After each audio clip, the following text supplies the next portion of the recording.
Hoje de manhã, policiais civis fizeram uma manifestação em frente ao 6º DIP, lá na Cidade Nova.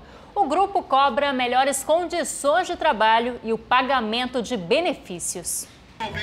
A cada 5 minutos, os servidores interditavam a Avenida Noel Núteos, no bairro Cidade Nova. A manifestação, que aconteceu em frente ao 6º Distrito Integrado de Polícia, foi para chamar a atenção do governo em relação ao pagamento do escalonamento dos policiais, uma espécie de aumento parcelado pago todo o começo do ano. O governador do estado pense na sociedade amazonense,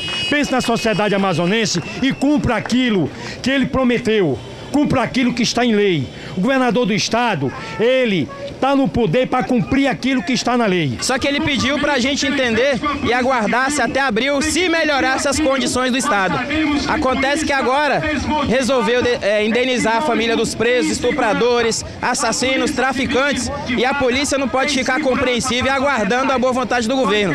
A gente não quer chegar ao extremo da greve, a gente quer negociar, quer resolver de maneira ordeira e esperamos que o governador se sensibilize com isso. No dia 18 de janeiro haverá uma Assembleia Geral para decidir se a categoria vai ou não paralisar as atividades. Por enquanto, os policiais continuam com as manifestações a cada dia em uma delegacia diferente.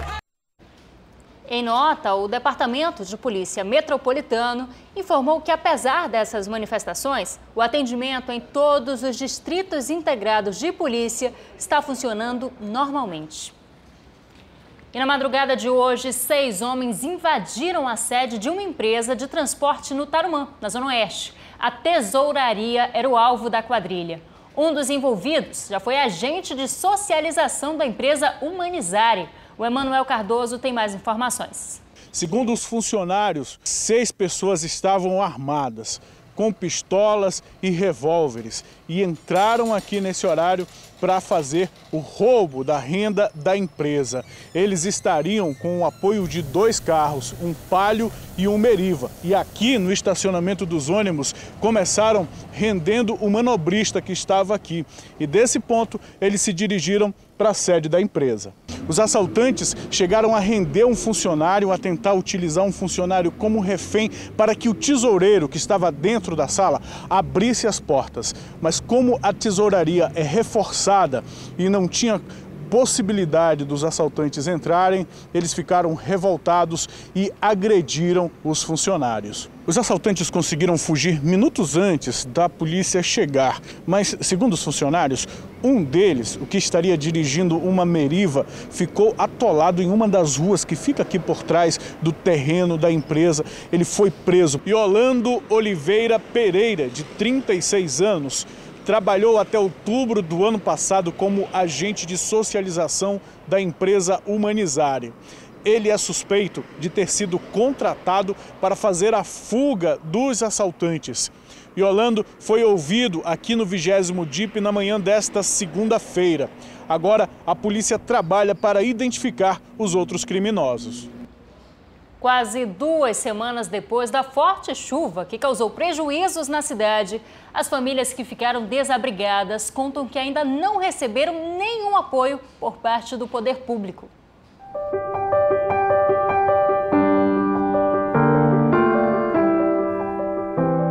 Essas imagens são do dia que muitas famílias querem esquecer.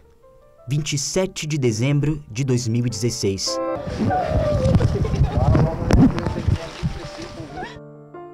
Em todas as zonas da cidade, ruas e avenidas alagadas. O problema foi pior nos bairros mais carentes. Em apenas 12 horas foram mais de 140 ocorrências registradas pela Defesa Civil.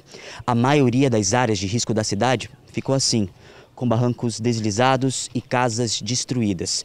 E uma das piores ocorrências que aconteceu naquele dia 27 de dezembro foi aqui na casa do seu Samir, onde a esposa e as 3 filhas dele morreram soterradas por conta da chuva. Samir, que estava trabalhando no dia que a família morreu, disse que o barranco que deslizou é de propriedade de uma empresa privada.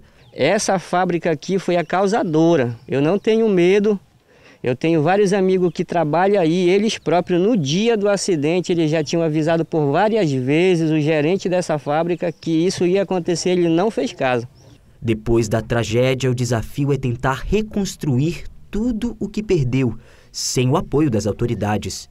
Defesa Civil, governo, nunca ninguém se manifestou nada para procurar pelo menos dar uma palavra de conforto, alguma coisa.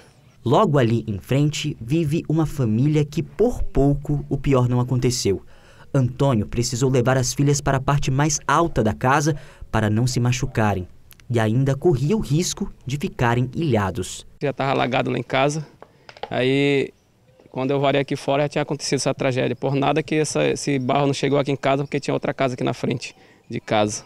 Somente na última sexta-feira de 2016 choveu 102,2 milímetros, de acordo com o IMET. A chuva também ganhou força nas redes sociais. Por toda a cidade, vídeos de ocorrências foram registradas pela câmera do celular. Uma delas surpreendeu. Uma casa foi arrastada pelo rio. Meu Deus, olha a casa. Lá vai, acabou com tudo. Era a Rafaela que morava ali. Ela ainda espera uma resposta do Programa Social e Ambiental dos Igarapés de Manaus, o Prosamin. Eu vou no Prosamin, eles dizem que é com a Defesa Civil. Eu vou para a Defesa Civil, ela diz que é a área de intervenção do Prosamin. E fica nesse jogo de empurra, sendo porque eu tenho minha inscrição, a minha casa eu não tenho mais casa, e eles vieram aqui em julho do ano passado, de 2016, dizendo que eu ia ganhar um apartamento lá no México 2. No meio dos entulhos e do lixo deixado pela chuva, ainda é possível ver uma pontinha de esperança nos olhos de quem viveu um pesadelo.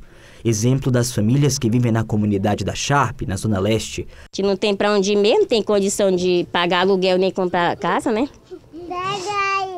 E a gente está esperando o Prosamin, que faz tempo que a gente espera para a gente sair daqui e nada, né? Já Janaína teve que abandonar a casa dela e quando voltou, não sobrou quase nada. Como só o marido trabalha, eles juntam dinheiro para comprar o que foi perdido. Meu marido está trabalhando, ele recebe 150 só. Aí a gente vai guardando dinheiro para ver se a gente consegue comprar as coisas. Quem mora em áreas de risco diz que a culpa não é da natureza, é do homem. E enquanto não houver organização do poder público, cenas como essas devem se repetir. Lá vai, acabou com tudo. Tomara que não, né? E para desafogar presídios superlotados, detentos começam a ser soltos pela justiça em todo o estado. E 9 dias depois do massacre que deixou 56 mortos no complexo penitenciário Anísio Jobim, para o Ministério Público Estadual não há necessidade de intervenção no sistema.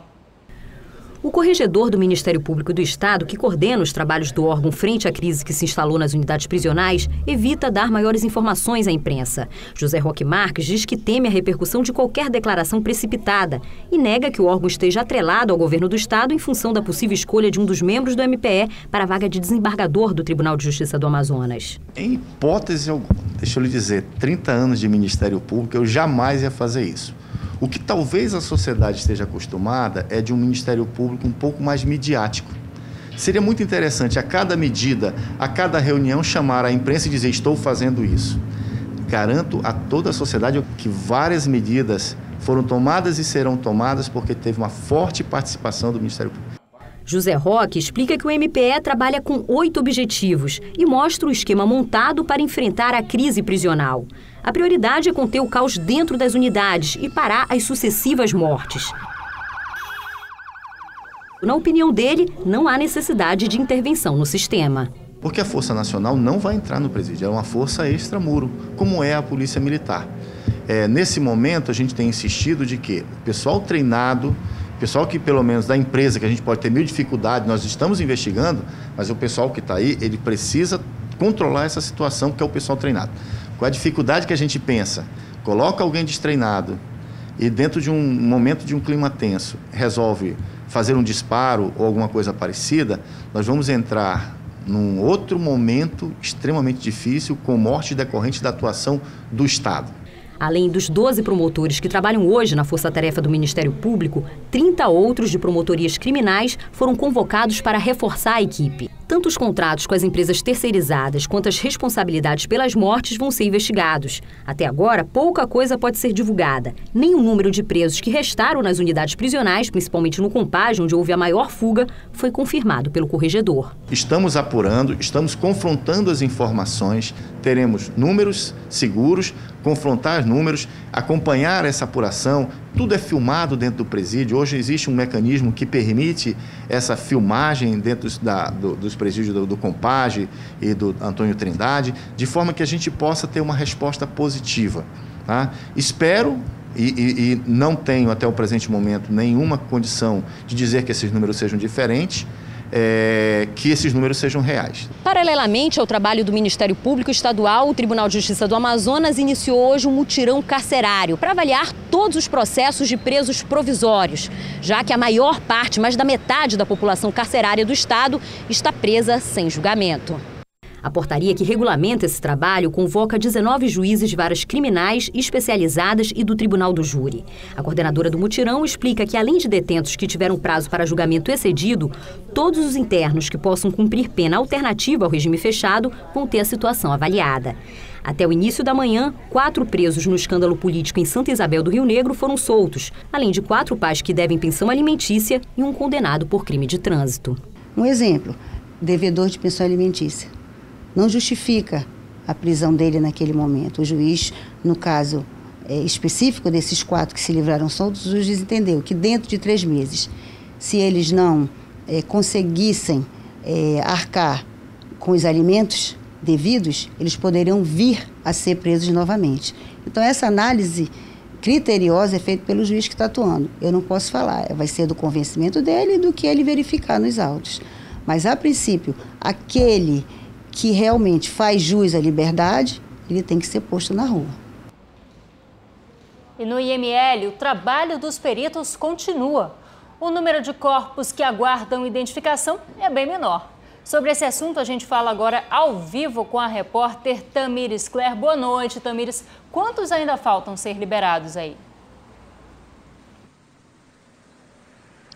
Boa noite, Larissa. Boa noite a todos. Olha, dos corpos que já foram identificados, apenas 2 ainda dependem de trâmites burocráticos para serem entregues à família. E esses 2 são ainda daqueles 56 que morreram no complexo penitenciário Anísio Jobim na semana passada. E desses 56, 52 já foram liberados e 2 aguardam a identificação. Já em relação àqueles corpos que foram trazidos aqui, vindos da unidade prisional do Purequequara na semana passada, aqueles 4, eles também já foram liberados. E os corpos que vieram da Raimundo Vidal Pessoa ontem, eles foram liberados hoje. Inclusive 3 deles foram liberados não faz nem muito tempo, foi agora à tarde.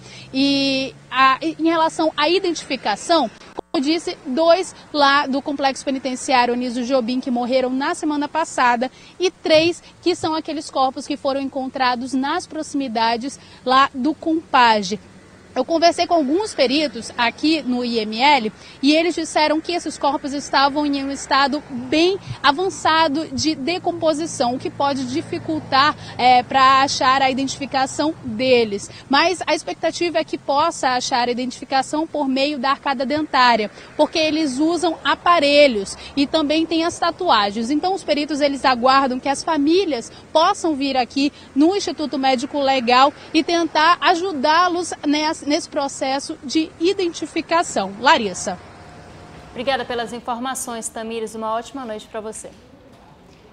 E daqui a pouco, detentos que corriam risco de morte na cadeia pública são transferidos para unidades de Itacoatiara.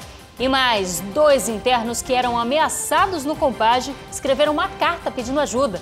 Eles disseram que o diretor do presídio recebia dinheiro da FDN. Os 2 acabaram morrendo no massacre. Os detalhes depois do intervalo.